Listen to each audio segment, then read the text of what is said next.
Tragedia in mattinata ad Albignasego per un incendio in abitazione, fiamme e denso fumo nero, 86enne trovata morta dai vigili del fuoco.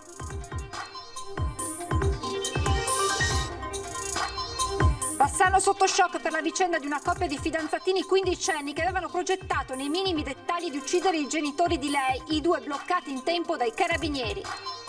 Marito e moglie ottantenni in balia dei banditi, violenti in casa, momenti di terrore la scorsa notte a Caerano San Marco, la coppia picchiata, il marito in ospedale.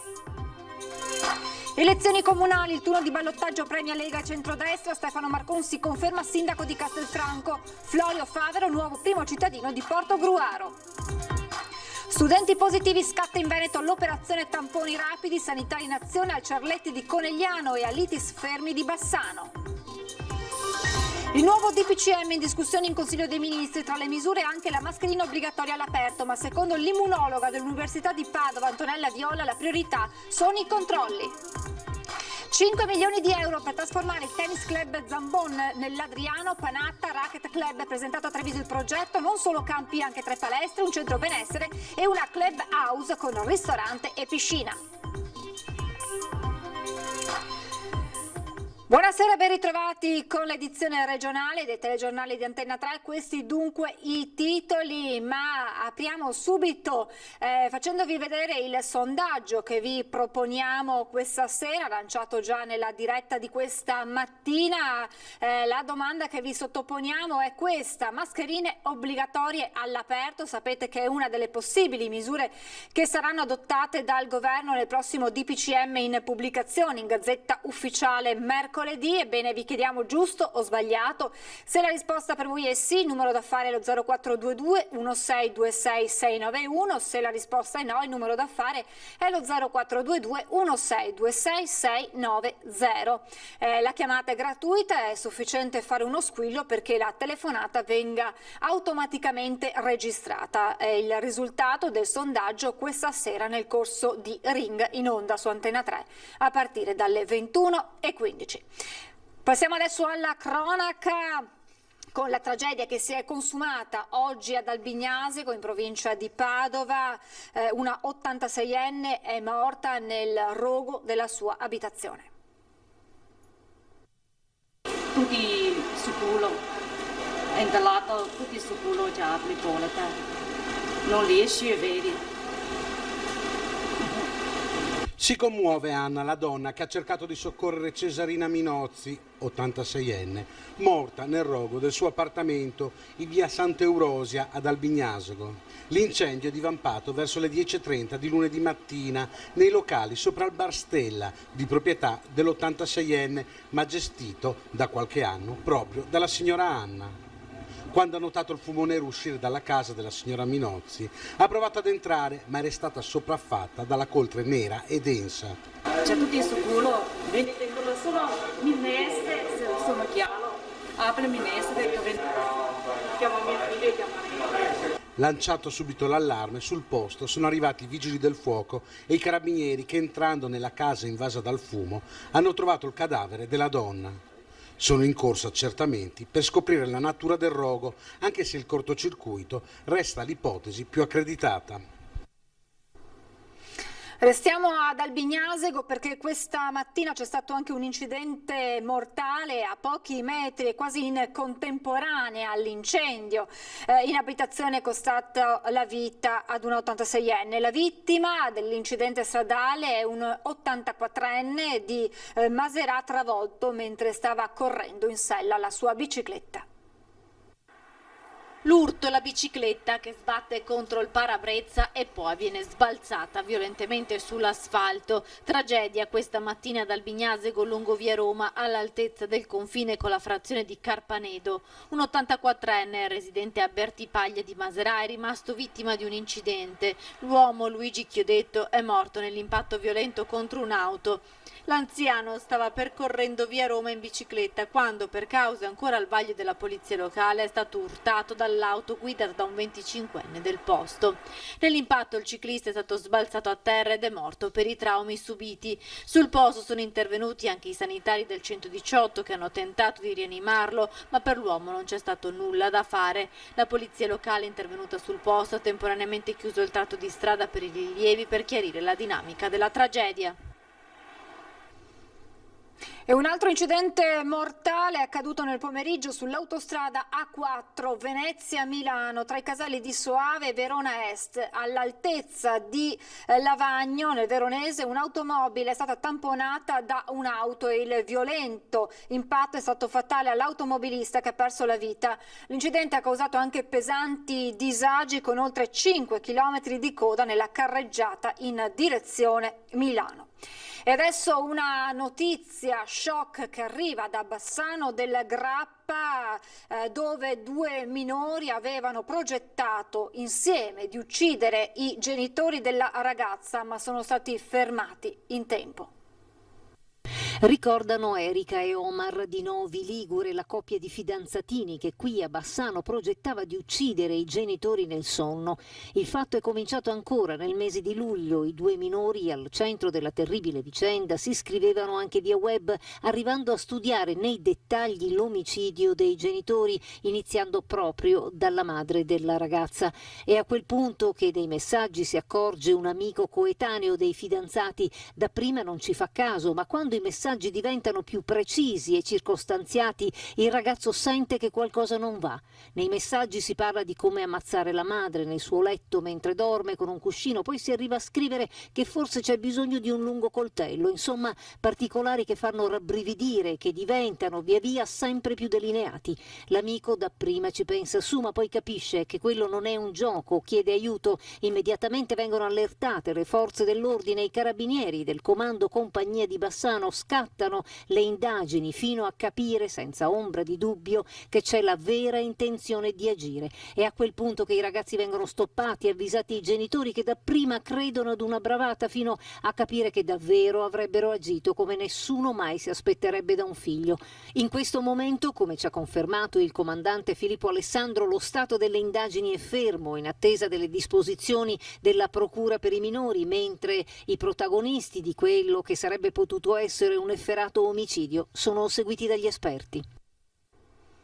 E allora la parola proprio ad un esperto, ad uno psicologo, per cercare di capire quali siano i meccanismi che spingono, in questo caso, i 2 adolescenti a progettare l'omicidio dei genitori.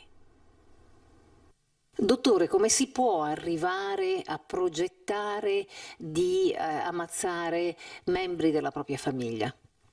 Si può arrivare ad aspetti come questi ed è un po' potremmo chiamarla una deriva in qualche maniera di quello che la società odierna ci mostra rispetto a un'esaltazione, in qualche maniera a un supporto, a un sostegno che offriamo alla parte narcisistica, alla parte egocentrica dei nostri figli, senza sostenere altrettanto quella parte che è invece di, conti che si fanno con gli aspetti delle norme, delle regole, del senso del dovere, se vogliamo, che costruisce anche il concetto di colpa, ma anche il concetto di affettività verso appunto le persone care. Laddove le persone care siano di ostacolo a un proprio progetto di vita, si può anche pensare purtroppo di sopprimerle. Ecco, credo che questo possa essere, forse in maniera cinica, ma una lettura di quello che accade attualmente. Da carnefici a vittime, perché in realtà stiamo parlando di minori, stiamo parlando non di adulti. Come fare adesso a riportarli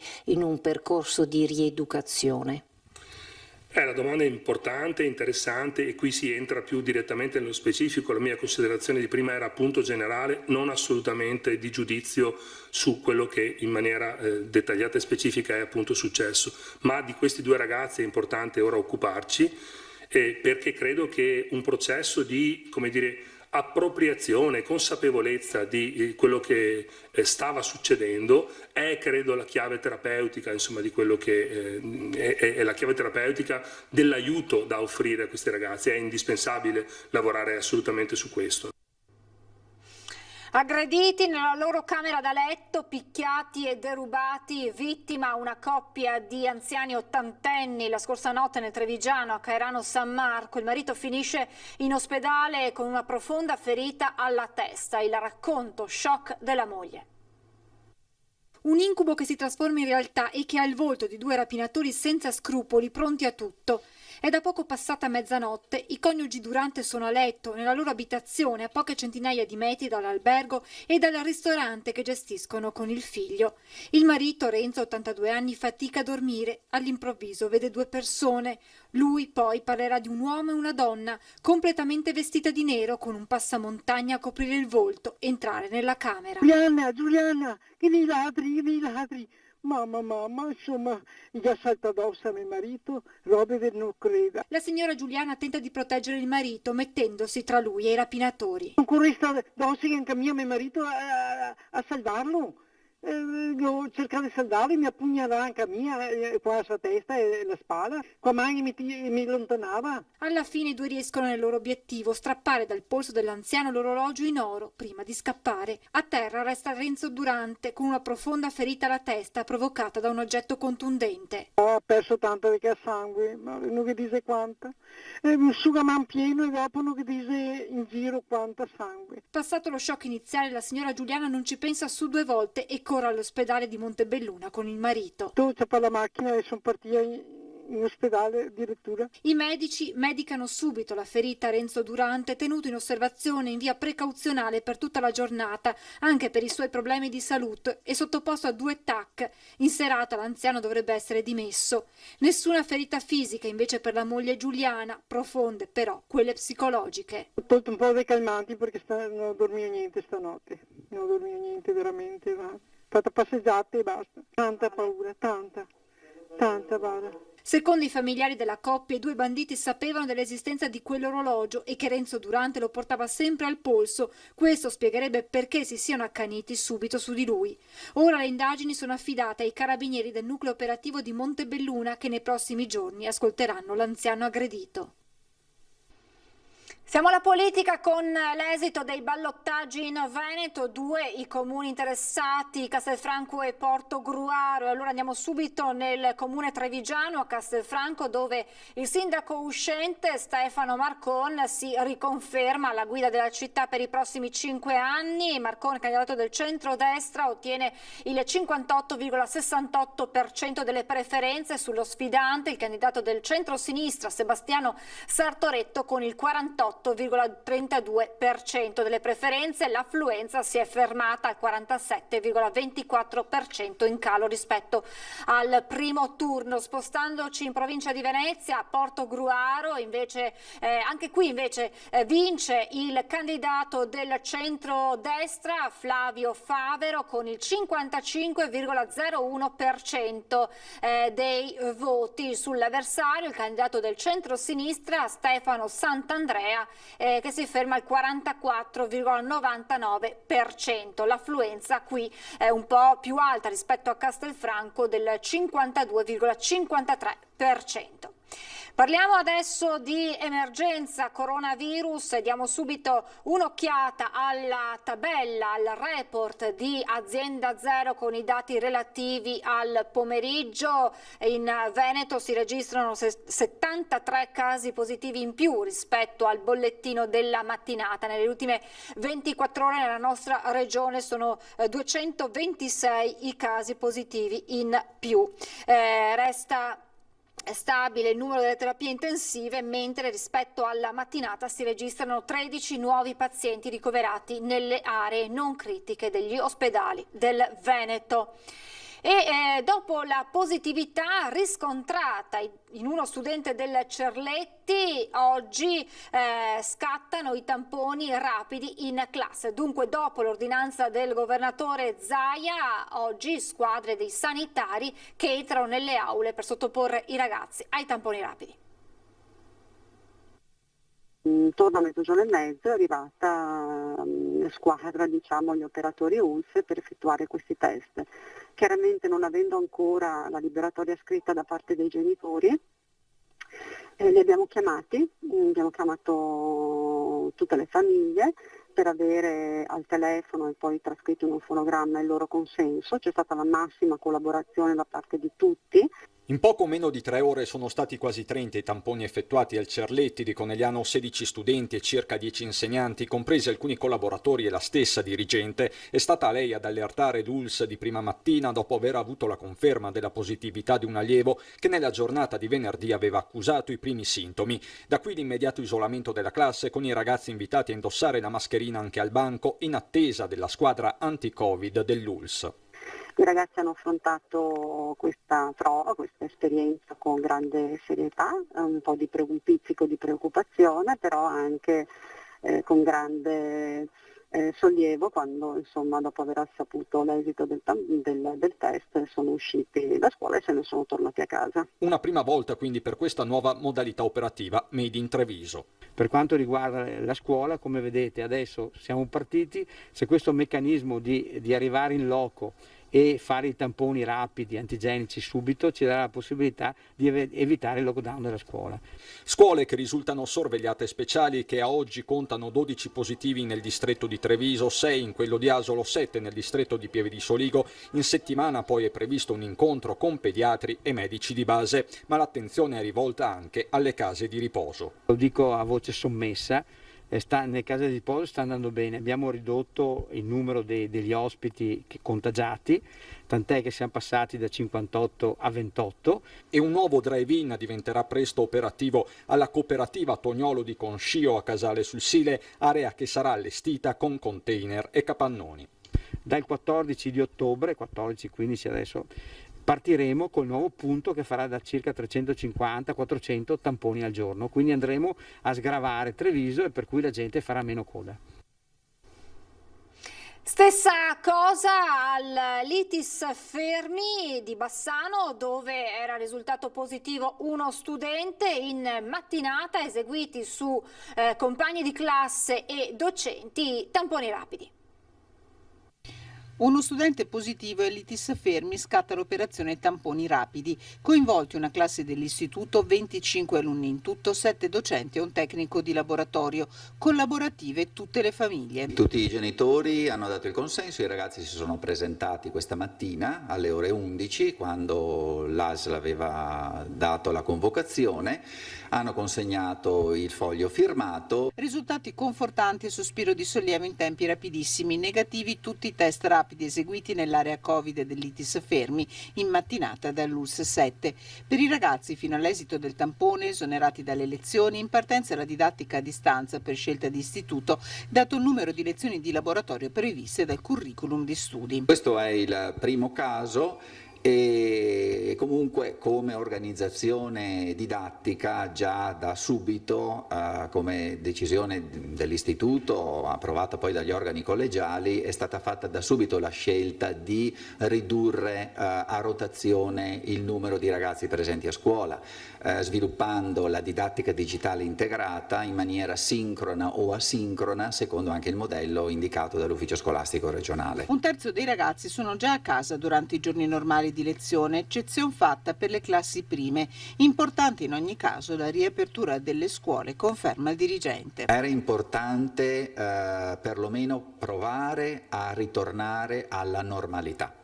E ce l'abbiamo messa tutta. I ragazzi un po' alla volta si sono anche abituati a questo rispetto delle regole, che purtroppo però continuano a non seguire come dovrebbero fuori dalla scuola. In discussione oggi in Consiglio dei Ministri i contenuti del nuovo DPCM, domani il Ministro Speranza ne parlerà in Parlamento e poi dovrebbe arrivare la firma del Premier Conte e la pubblicazione in Gazzetta Ufficiale mercoledì. Se da un lato il governo sembra fare un passo indietro per quanto riguarda la chiusura anticipata di bar e ristoranti dopo un confronto con le regioni, dall'altra invece sembra che nel nuovo provvedimento entrerà l'obbligo dell'uso della mascherina anche all'aperto. E allora l'immunologa dell'Università di Padova e della Città della Speranza, Antonella Viola, secondo lei la priorità sono i controlli. Le regole ci sono già, dice, bisogna farle rispettare. Bisogna fare i controlli sia appunto nelle strade, nei mercati, dovunque ci sono situazioni in cui c'è assembramento, così come dentro i locali. Invece di punire tutti bisognerebbe essere molto fiscali con chi le regole non le rispetta. Più controlli e più severità nei confronti di chi non rispetta le regole. Per l'immunologa Antonella Viola è questa la via da percorrere prima di arrivare ad imporre l'uso della mascherina all'aria aperta anche di giorno. Da un punto di vista scientifico usare la mascherina quando si è all'aperto e non c'è assembramento non ha molto senso, perché naturalmente il contagio, perché avvenga, ha bisogno che ci sia una densità di popolazione. Tuttavia è molto utile la mascherina nelle zone in cui l'assembramento c'è, in cui la distanza non si può mantenere.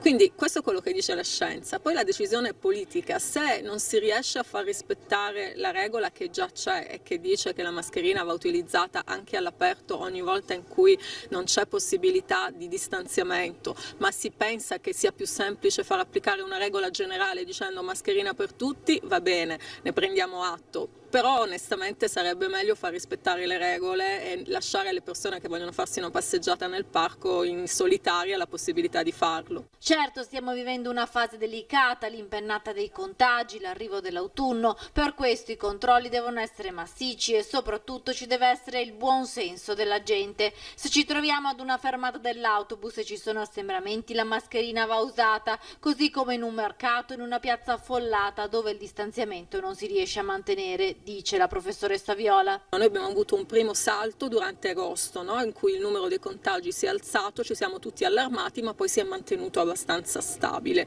diciamo è salito molto gradualmente. Adesso io mi auguro fortemente che siamo di nuovo in una situazione del genere, cioè che possiamo stabilizzarci verso un livello più alto di prima, però comunque stabile. Se così non fosse sarebbe estremamente preoccupante, però non possiamo dirlo in questo momento, dobbiamo ancora aspettare qualche giorno. Nelle scuole il virus entra ovviamente, perché entra ovunque, è in circolazione, quindi è normale che una persona, se positiva, lo porta a scuola, però non sono le scuole dove avvengono i contagi. In questo momento i contagi avvengono prevalentemente in famiglia e nei luoghi di lavoro o di divertimento. La scuola per il momento sembra essere meno colpita.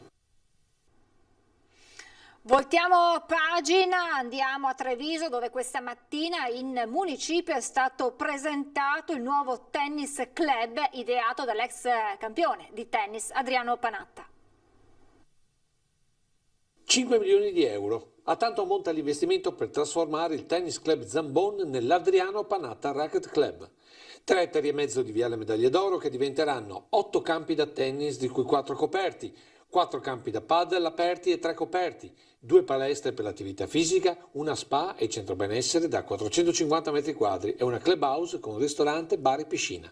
Tutto entro giugno 2021 e tutto nuovo. Lì va fatto tutto nuovo, e va fatto tutto a norma, perché adesso a norma ci sta solamente la pasta alla norma lì. Una struttura che, sottolinea con fermezza il suo ideatore, non sarà d'élite. E poi perché Panatta deve fare per forza un coso d'élite? Non ho capito.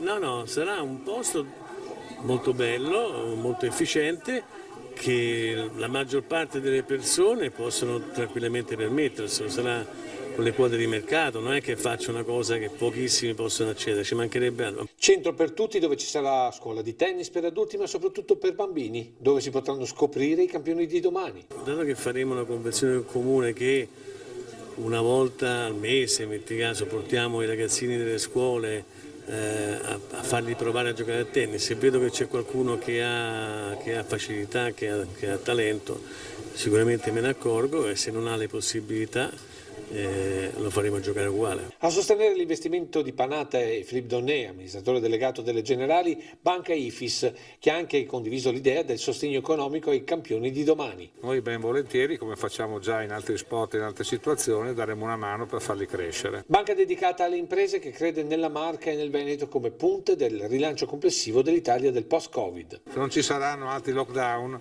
io credo che il Veneto una volta ancora potrà essere una delle locomotive del paese. Soddisfazione anche per il sindaco Mario Conte, che ha confermato gli interventi per il miglioramento della viabilità in tutta la zona. La collaborazione tra privato e pubblico consiste proprio in questo, di agevolare e migliorare i servizi per poter usufruire anche di queste opportunità che i privati offrono. Progetti avviati, sottolinea il sindaco, anche grazie all'efficienza degli uffici comunali. Perché i nostri dipendenti si stanno comportando benissimo nel caso di Treviso, risultando i più efficaci, più efficienti e più presenti nel posto di lavoro in Veneto, e il Veneto è la migliore regione d'Italia, quindi se tanto mi dà tanto sono i migliori d'Italia.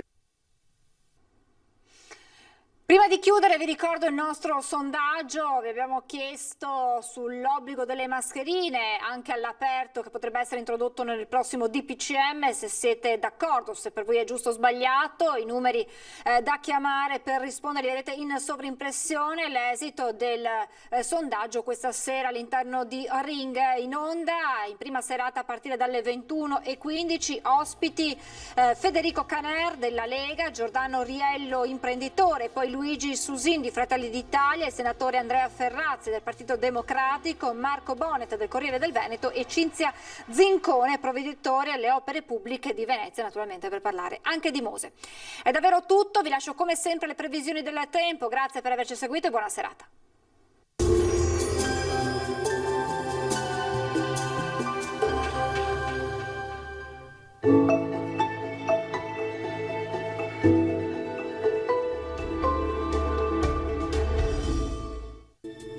Benvenuti al meteo. Pressione in lento aumento al nord-est, dunque migliora il tempo. Con l'aiuto della nostra grafica andiamo a vedere la situazione di martedì 6 ottobre.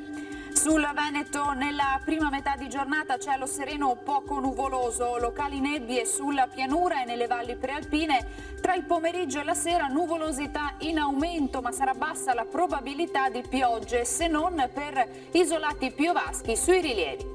Temperature stazionarie minime fino a 11 gradi, valori massimi invece tra i 16 e i 21 gradi all'incirca.